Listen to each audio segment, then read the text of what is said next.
Welcome to Research Creations, and thank you for clicking on this video.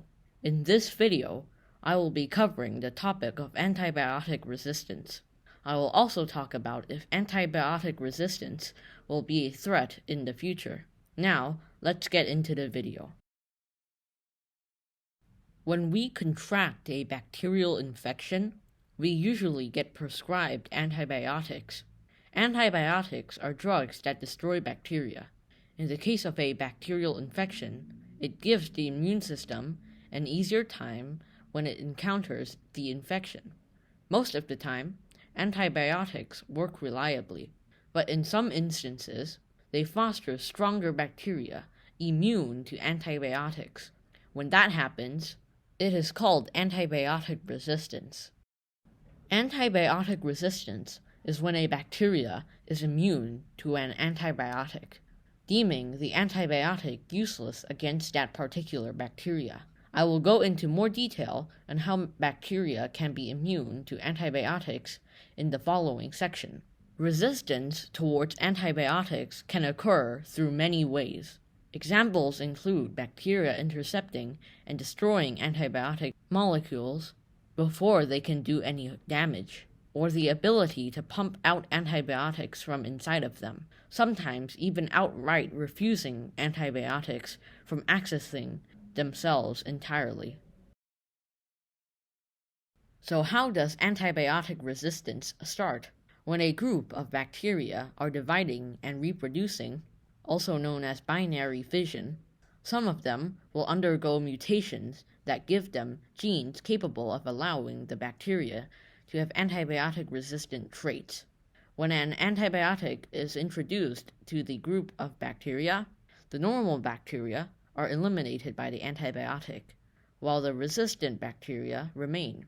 The resistant bacteria will also start to divide and reproduce, passing on similar genes.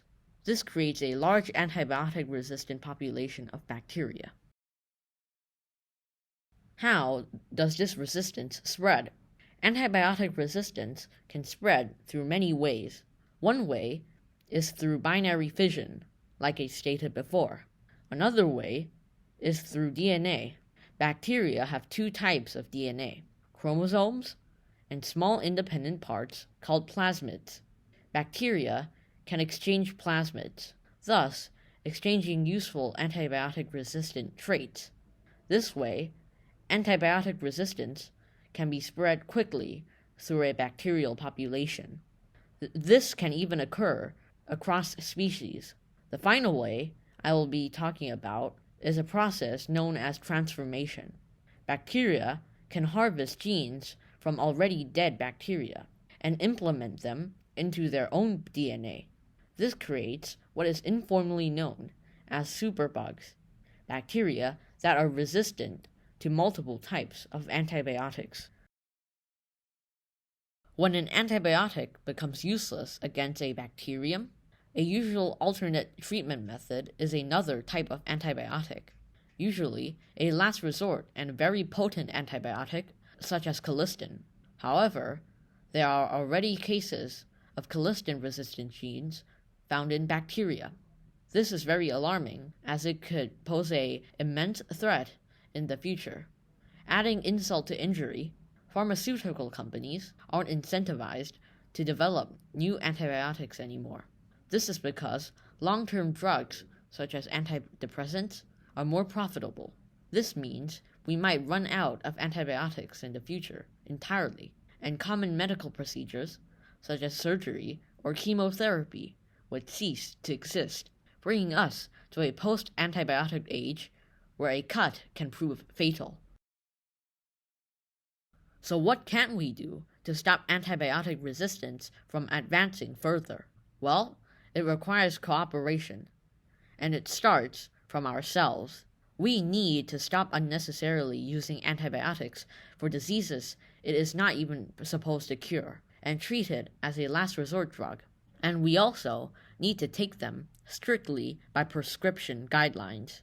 Pharmaceutical companies should also start developing new antibiotics.